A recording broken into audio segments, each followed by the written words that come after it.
Bienvenidos a la revisión de la agenda económica PM de este jueves acá en CNN Chile. Prácticamente no pasaron ni 10 horas desde que fue ratificado como presidente de Codelco y Máximo Pacheco ya debutó trabajando en la minera estatal, porque este jueves fue el primer directorio con el ex ministro de Energía y que también estuvo en Codelco en otra etapa al frente de la empresa del Estado. Belén Vázquez estuvo en el directorio de Codelco y tiene todos los detalles.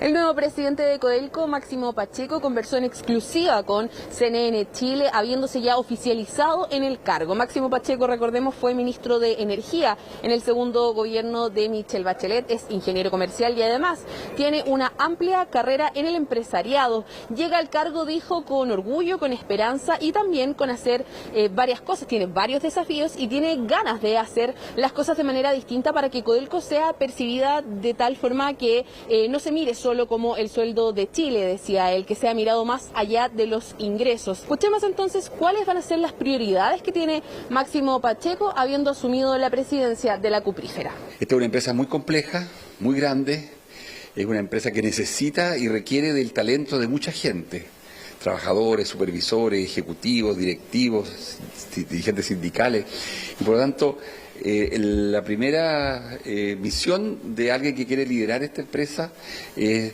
convocar, motivar, alinear y encauzar todo el talento que se necesita para ser exitoso. Y ayer en la noche me llamó el presidente de la Federación de Trabajadores del Cobre, Patricio Elgueta, para saludarme y para indicarme que tenía especial interés en poder reunirse para conversar sobre los temas que le preocupan a los dirigentes sindicales.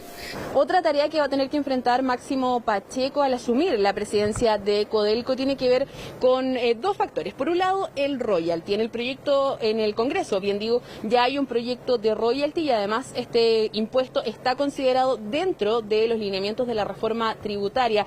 Ahora, en paralelo también se le consultó por lo que emane de la convención. Él se mostró bastante respetuoso de este proceso y dijo que, por supuesto, van a estar mirando lo que ahí ocurra, pero es un proceso independiente y que van a respetar sus tiempos. Escuchemos entonces nuevamente al nuevo presidente de Codelco referirse a este tema.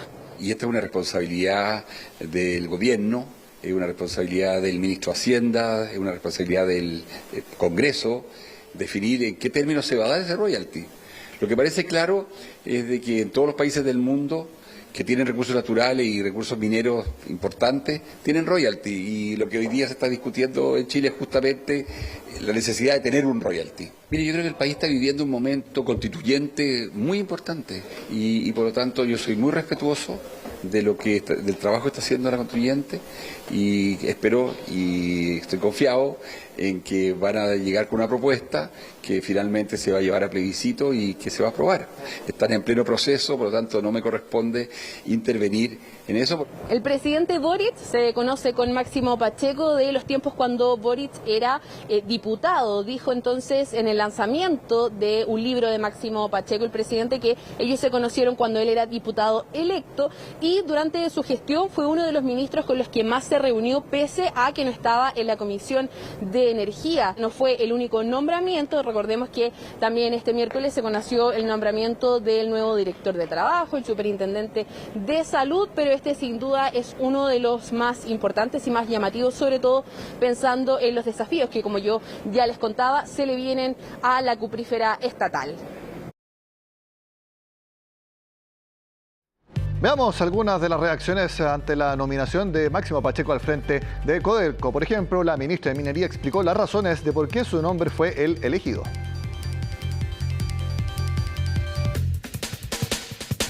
El presidente del directorio ha sido nombrado por el presidente, es el señor Máximo Pacheco, y esperamos que él pueda repetir la exitosa historia que él tiene en otras empresas internacionales y nacionales, y fundamentalmente la gestión que hizo en el Ministerio de Energía, donde fue el impulsor, el gran impulsor de que hoy día nuestro país sea líder en el desarrollo y la transición energética hacia las energías renovables no convencionales.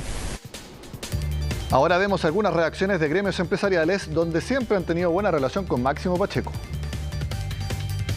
Nos parece una buena decisión porque primero tiene experiencia, ya estuvo en Codelco a cargo de las operaciones años atrás, tiene experiencia empresarial, fue ministro de Energía, es decir, un currículum muy adecuado. Tiene muchos desafíos que enfrentar, pero yo diría que los principales son el tema del endeudamiento. Codelco tiene una cartera de inversiones importante. Y el segundo, ojalá aclarar el tema con Contraloría, de modo de que Codelco pueda saber a qué atenerse del punto de vista de su relación con el Estado. Máximo Pacheco es un gran ejecutivo que ha estado trabajando no solamente en Chile, sino en el extranjero, en multinacionales, así que es una persona de gran capacidad y conoce también muy bien la minería, así que yo creo que es una muy buena designación y le deseo todo el éxito. Algo muy importante es saber qué opinan los trabajadores de la minera estatal. Veamos qué es lo que evalúan en el sindicato número 1 de Ventanas. Nosotros esperamos que con la llegada y la designación del señor Pacheco sea una oportunidad para los trabajadores y trabajadoras de Codelco de tener acercamiento que hemos perdido desde hace un tiempo. Con su experiencia, está al tanto que fundir y refinar en Chile es la mejor propuesta de aportar mayores excedentes. No haremos un juicio previo sin poder exponer nuestras preocupaciones, anhelos del mundo minero. Señor Pacheco, esperamos trabajar en conjunto, esperamos estar en la mesa del directorio para trabajar juntos por nuestra división Codelco Chile. Cambiamos de tema y hablamos de la Convención Constitucional porque el Pleno aprobó las primeras normas relativas al derecho de propiedad que van a formar parte del borrador, aunque rechazó algunas de las normas más polémicas. Pasan al borrador 2 incisos del artículo 18 que establecen el contenido del derecho de propiedad y mandata a la ley a establecer las formas de adquirirlo y sus limitaciones. Eso sí, se rechazaron otros 2 incisos que excluían de la protección de este derecho a las concesiones y el que definía el dominio de Estado sobre todas las minas. En cuanto al polémico inciso relativo a la expropiación, se aprobó el siguiente texto que vamos a ver en pantalla. Se rechazó la parte más polémica, que era la que definía criterios para determinar el monto y el momento de la indemnización, que había recibido duros cuestionamientos de algunos convencionales y gremios. Esta norma, que ya había sido rechazada una vez por el Pleno, vuelve a la Comisión, que nuevamente deberá realizarle indicaciones. También se rechazó en particular la totalidad del artículo 21, que definía la propiedad colectiva de los pueblos indígenas sobre sus territorios ancestrales. El tema de propiedad, expropiación y propiedad indígenas es un proceso que estamos todavía en discusión.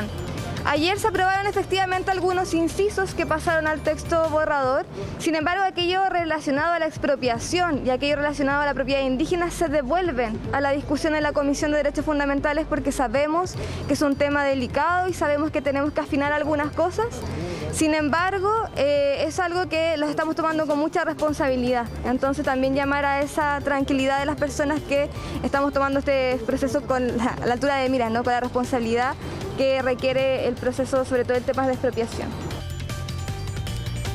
En la agenda económica AM estuvo el presidente de SOFOFA, Richard von Appen, quien señaló una vez más que al gremio industrial no lo han escuchado. Quedan muchos artículos que tienen que incorporarse al borrador, pero ciertamente se han entregado algunas señales, especialmente respecto al tema del emprendimiento y al derecho a propiedad. Y yo creo que no son buenas señales y se las hemos hecho ver a través de las distintas instancias en las cuales hemos estado reunidos tanto con la mesa y entregando documentos, pero la verdad, como lo hemos dicho, nos hemos sentido poco escuchados. Yo puedo entender de que hay muchos convencionales que no tienen experiencia empresarial, por eso hemos ido entregando cuáles que pensamos que son normas relevantes.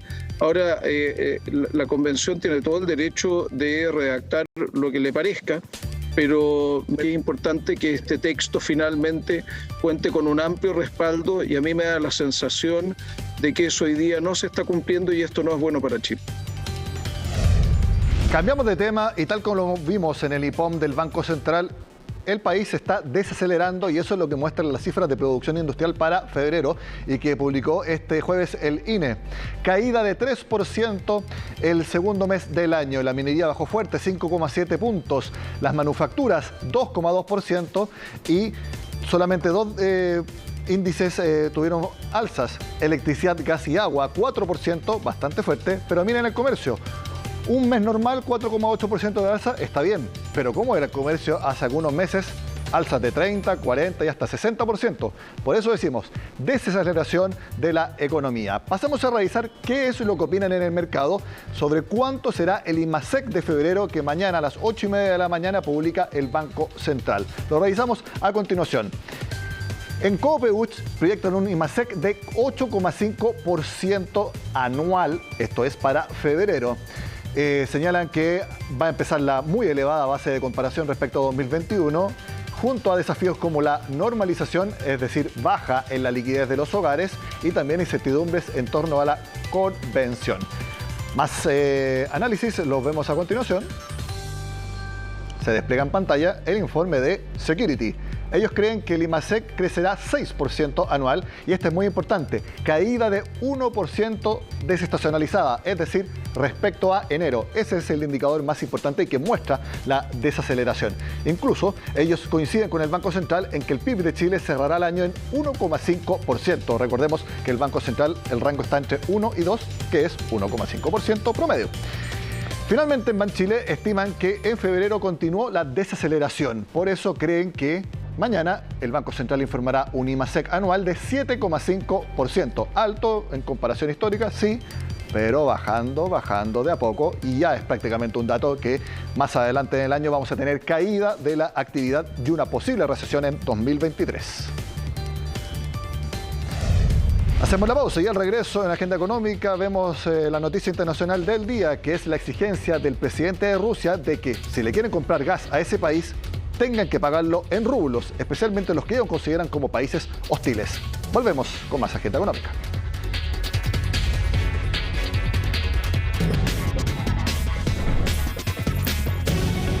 Es jueves y los dedicamos a noticias internacionales en Agenda Económica. Por supuesto que las negociaciones para eventualmente terminar con el conflicto entre Rusia y Ucrania están marcando la agenda. Y esta jornada, el presidente de Rusia advirtió, especialmente a los países que ellos consideran como hostiles, que si quieren gas tendrán que pagarlo en rublos. El mandatario Putin estableció nuevas normas para comercializar el hidrocarburo que entrarán en vigencia desde este viernes. El decreto, si bien sigue permitiendo que los países europeos puedan pagar el gas ruso en euros, siempre y cuando lo hagan a través del banco local Gazprom, que es el tercer mayor banco de la Federación Rusa. De esta forma, la entidad abrirá dos cuentas para cada comprador. Una en moneda extranjera, para que luego sea convertida en rublos, y otra directamente en rublos. Putin advirtió que de no realizarse los pagos, lo considerarán como un incumplimiento y deberán asumir todas las consecuencias correspondientes, entre ellas incluso suspender la venta del gas. El mandatario ruso ha insistido en aplicar esta medida como un movimiento para resguardar la economía local, la cual se ha visto golpeada muy seriamente por las restricciones impuestas desde Occidente. Hoy he firmado un decreto que establece las reglas del comercio de gas natural ruso con los llamados estados hostiles. Estamos ofreciendo un acuerdo claro y transparente. Para comprar gas ruso deben abrir cuentas de rublos en bancos rusos y pagar el gas desde esas cuentas a partir de mañana, 1 de abril de este año. Si estos pagos no se realizan, lo consideraremos como un incumplimiento de los compromisos de los compradores y tendrá todas las consecuencias correspondientes. Nadie nos da nada gratis y nosotros tampoco vamos a hacer obras de caridad.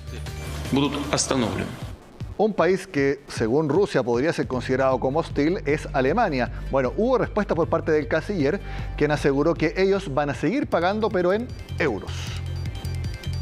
Die Antwort ist sehr kurz. Analizamos los contratos de gas y otros suministros. Dicen que los pagos se hacen en euros, a veces en dólares, pero generalmente en euros.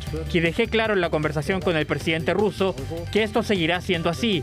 Y cualesquiera sean sus ideas sobre el tema y lo que sucederá, lo veremos muy de cerca. wie seine Vorstellungen sind. Pero en cualquier caso, la regla para las empresas es que pueden pagar en euros si es que quieren. Si pueden, y lo harán. Für die Unternehmen, dass sie in Euro zahlen wollen, können und werden.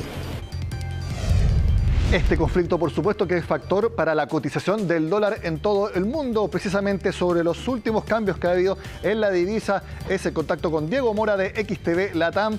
Diego, gracias por estar con nosotros. Buenas tardes. Buenas tardes, Nicolás. Diego, este conflicto todavía entre Rusia y Ucrania, que van a llegar a acuerdos más cerca o no, obviamente está llenando de incertidumbre los mercados. ¿Qué incidencia puede tener esta exigencia, por ejemplo, de Vladimir Putin de que se pague en rublos el gas y no en euros en la cotización de las distintas divisas, incluyendo el dólar?